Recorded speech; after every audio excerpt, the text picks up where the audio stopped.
Tiny toys limited ने issue किए हैं ₹10 लाख के शेयर्स, जिनकी फेस वैल्यू है ₹100, और इनको इशू किया गया है ₹20 के प्रीमियम पर। कंपनी पैसा कुछ इस तरह से ले रही है, ₹10 वो ले रही है ऑन एप्लीकेशन, ₹40 प्लस 10, या रखें बच्चों ₹40 प्लस ₹10 वो ले रही है अलॉटमेंट पे, यानी इसमें ₹40 कैपिटल के हैं और ₹10 प्रीमियम के हैं। इसी तरह से वो ₹50 प्लस ₹10 ले रही है on first and final call. ठीक है बच्चों, यानी कि प्रीमियम के जो ₹10 हैं वो अलॉटमेंट के साथ हैं और ₹10 जो हैं वो फर्स्ट एंड फाइनल कॉल के साथ हैं। और जो कंपनी ने शेयर्स इशू किए हैं वो हैं 10,000, क्योंकि आप 10 लाख को जब 100 से डिवाइड करेंगे तो नंबर ऑफ शेयर्स जो कंपनी ने इशू किए हैं वो हैं 10,000। ठीक है बच्चों, अब कंपनी का जो इशू है वो ओवर सब्सक्राइब्ड हो गया और कंपनी के पास टोटल 13,000 एप्लीकेशंस आई। अब कंपनी ने करा क्या बच्चों, कंपनी ने 11,000 एप्लीकेंट्स को तो 10,000 शेयर्स दे दिए ऑन प्रो राटा बेसिस। ठीक है बच्चों, और जो 2,000 एप्लीकेशंस थी उनको रिजेक्ट कर दिया, इन पे प्रो राटा लगा दिया और इनको रिजेक्ट कर दिया।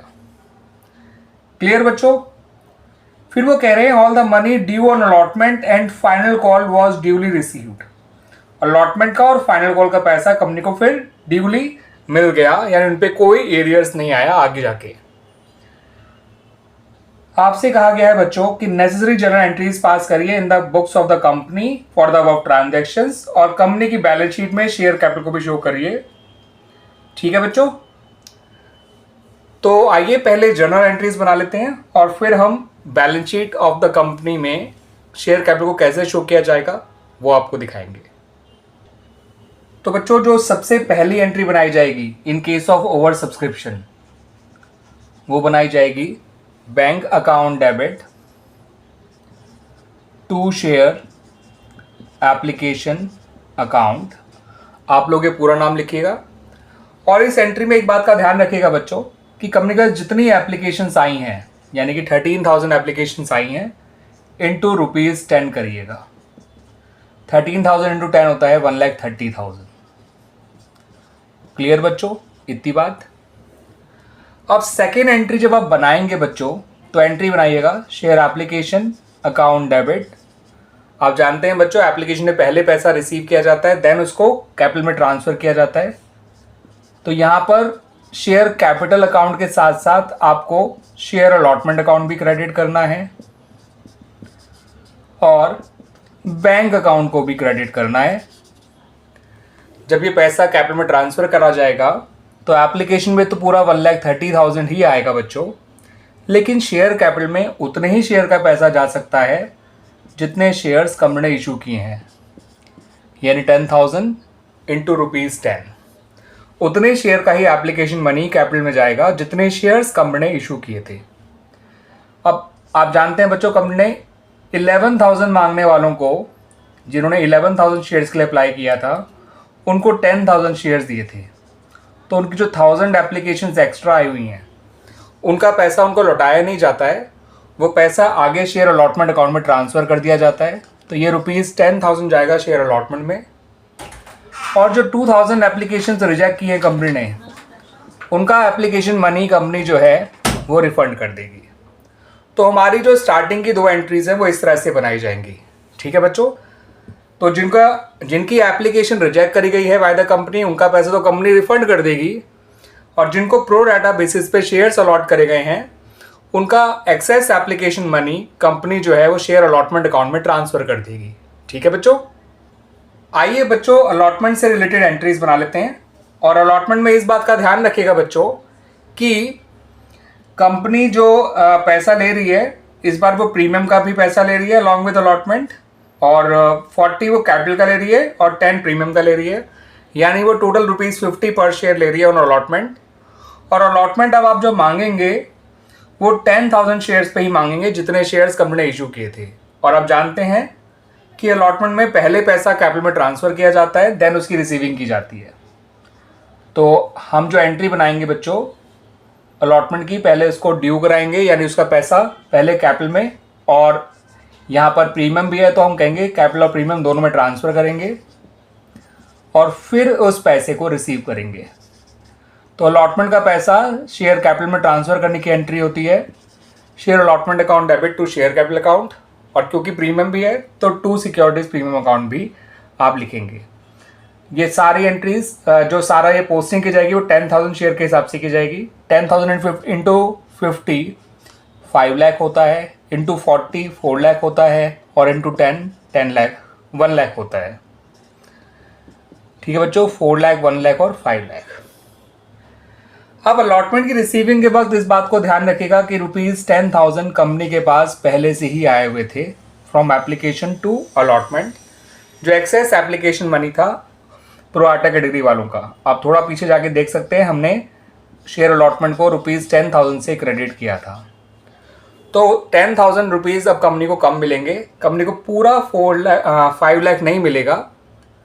ठीक है, 10,000 क्योंकि पहले आए हुए थे, तो अब कंपनी को केवल ₹4,90,000 मिलेगा at the time of receiving the allotment money, क्योंकि ₹10 टुवर्ड्स अलॉटमेंट पहले ही आ चुका था फ्रॉम एप्लीकेशन। आप वीडियो में थोड़ा सा पीछे जाके देख सकते हैं बच्चों, आपको समझ में आ जाएगा।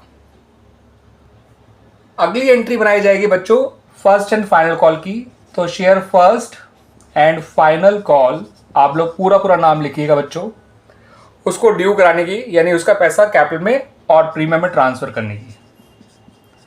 तो शेयर कैपिटल अकाउंट और to securities premium account.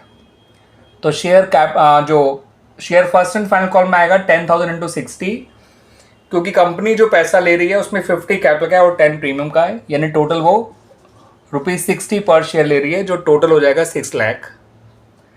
10,000 into 50 होता है बच्चों 5 लाख, और 10,000 इंटू 10 होता है 1 लाख। ये हो गया बच्चों फर्स्ट एंड फाइनल कॉल की ड्यू की एंट्री।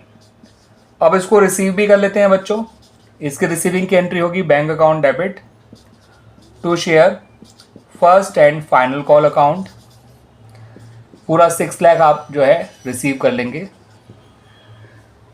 बच्चों वैसे मैं ये एंट्री विदाउट नरेशन और विदाउट फॉर्मेट बना रहा हूँ, लेकिन मैं उम्मीद करता हूँ कि आप बच्चों प्रॉपर फॉर्मेट यूज़ करके इनको रिकॉर्ड करेंगे जर्नल को, जैसे जर्नल का फॉर्मेट आपने सीखा है बिल्कुल वैसे ही। ठीक है बच्चों, और नरेशंस बच्चों इस तरह से की जाती है, जब कोई पैसा मिलता है तो उसकी रिसीविंग एंट्री में लिखिए कि एप्लीकेशन मनी रिसीव्ड या अलॉटमेंट मनी रिसीव्ड ऑन इतने शेयर्स एट द रेट इतना।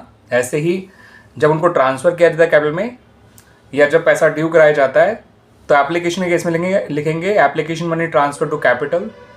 ऐसे ही allotment money due, first and final call money due, जैसे यहाँ पर first and final call money due, first and final call money received. ठीक है, क्लियर बच्चों। तो नरेशन में आप जो कर रहे हैं बस आपको वही लिखना होता है। नरेशन कोई ऐसी खास मुश्किल नहीं हुआ करती है बच्चों, नरेशन लिखना is not a difficult task. Clear बच्चों।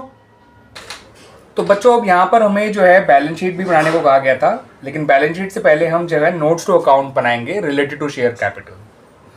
तो बच्चों नोट्स टू अकाउंट जब बनाया जाता है, ठीक है बच्चों, आप यहाँ लिखेंगे नोट्स टू अकाउंट।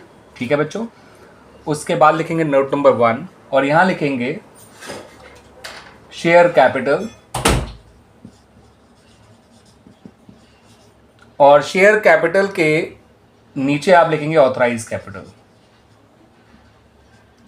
अब ऑथराइज कैपिटल हमें कंपनी की दे नहीं रखी है इस क्वेश्चन में, क्योंकि क्वेश्चन की शुरुआत ही करी गई थी कि कंपनी ने इशू किए हैं शेयर्स। ठीक है बच्चों, तो यहाँ पे इसे ऐसे लिखेगा, यहाँ पे ब्लैंक छोड़िएगा क्योंकि नंबर ऑफ शेयर्स में नहीं पता है। इतने शेयर्स ऑफ ₹100 ईच, और इनका अमाउंट वाला कॉलम भी ब्लैंक छोड़िएगा। फिर लिखिएगा इशूड कैपिटल। इशूड कैपिटल में लिखिएगा 10,000 शेयर्स ऑफ ₹100 ईच, ये हो जाएगा ₹10 लाख। फिर हम लिखेंगे सब्सक्राइब कैपिटल। सब्सक्राइब कैपिटल में बच्चों आपको ध्यान रखना है कि आपको जो कैपिटल लिखनी है वो लिखनी है subscribe and fully paid up, क्योंकि कंपनी को इन शेयर्स पे पूरा पैसा मांगने पर मिल भी गया है। और सब्सक्राइब कैपिटल में आप 10,000 शेयर ही लिखिएगा, गलती से 13,000 या 11,000 शेयर मत लिखिएगा। इन केस ऑफ ओवर सब्सक्रिप्शन जितने शेयर्स कंपनी ने इशू किए होते हैं उतने ही शेयर सब्सक्राइब भी होते हैं लोगों के द्वारा। मांगे बेशक उन्होंने ज़्यादा होंगे, लेकिन उनको दिए तो कंपनी ने 10,000 शेयर्स ही थे, लेकिन 10,000 को लिखने से पहले आप लिखिए subscribe and fully paid up. क्या लिखेंगे बच्चों? Subscribe and fully paid up 10,000 shares of ₹10, sorry not 10, 100 each. ये भी आएगा बच्चों 10 लाख।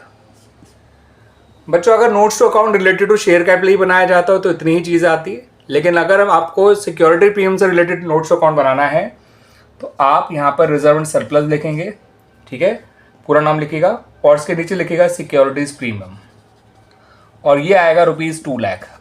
कैसे आया मैं समझा देता हूँ। 10,000 शेयर से ₹20 प्रीमियम है, इस तरह से। क्लियर बच्चों? और अगर हमसे जो है पूरी बैलेंस शीट बनाने को कहा जाता तो यहाँ पे तीसरी चीज़ होती कैश एंड कैश इक्विवेलेंट्स, और उसके अंदर आता कैश एट बैंक। मैं फिलहाल बैंक लिख रहा हूँ और वहाँ पे पूरा 12 लाख आता है बच्चों। तो यहाँ पर मैंने आपको 3 नोट बनाकर दिखाए हैं। पहला नोट बनाया शेयर कैपिटल का, जिसके अंदर मैंने ऑथराइज कैपिटल, इशूड कैपिटल और सब्सक्राइब कैपिटल शो करी है। दूसरा नोट बनाया मैंने रिजर्व सरप्लस का, जिसके अंदर मैंने सिक्योरिटीज प्रीमियम को शो किया है। और तीसरा नोट मैंने बनाया कैश एंड कैश इक्विवेलेंट्स का, जिसके अंदर मैंने बैंक को शो किया है। ये तो हो गए बच्चों नोट्स टू अकाउंट्स। आइए अब जरा बैलेंस शीट को भी देख लेते हैं। तो बच्चों जब बैलेंस शीट ऑफ कंपनी बनाएंगे तो सबसे पहले ऊपर कंपनी का नाम लिख लीजिएगा, टाइनी टॉयज लिमिटेड। फिर लिखिएगा बैलेंस शीट, फिर लिखिएगा एज एट। फिलहाल आपको डेट गिवन नहीं है तो इसको खाली छोड़ दीजिएगा। फिर आपको 3 कॉलम बनाने हैं। First column is for particulars, second for note number and last column is for amount. Particular वाले कॉलम में आपको सबसे पहले लिखना है इक्विटी एंड लायबिलिटीज। आप पूरा नाम लिखेंगे इक्विटी एंड लायबिलिटीज। उसके नीचे लिखेंगे शेयर होल्डर फंड, और उसके अंदर पहले लिखेंगे शेयर कैपिटल, फिर लिखेंगे रिजर्व एंड सरप्लस। मैं पहले ही कह दूं बच्चों कि आमतौर पे कंपनी केवल कंपनी के जो बैलेंस शीट होती है आमतौर पर उसमें केवल शेयर कैपिटल को ही मांगा जाता है। बट इस क्वेश्चन में आपको जो है पूरी बैलेंस शीट शो करनी है in relation to the above transaction. तो उसमें आपको शेयर कैपिटल के साथ साथ रिजर्व सरप्लस भी शो करना है। शेयर कैपिटल में 10 लाख शो करना है, जो शेयर कैपिटल का सब्सक्राइब का टोटल आया था, और रिजर्व सरप्लस में 2 लाख शो करना है। ठीक है बच्चों, और टोटल कर लेंगे तो ये हो जाएगा 12 लाख। ऐसे ही आप फिर एसेट्स बनाएंगे, क्योंकि बैलेंस शीट का सेकंड पार्ट एसेट्स होता है। उसमें करंट एसेट लिखिएगा, और करंट एसेट के बाद कैश एंड कैश इक्विवेलेंट लिखिएगा करंट एसेट के अंदर। ठीक है बच्चों, और इसका नोट नंबर 3 डाल के यहाँ 12 लाख कर दीजिएगा। इस तरह से ये बैलेंस शीट बनेगी इन दिस पर्टिकुलर क्वेश्चन।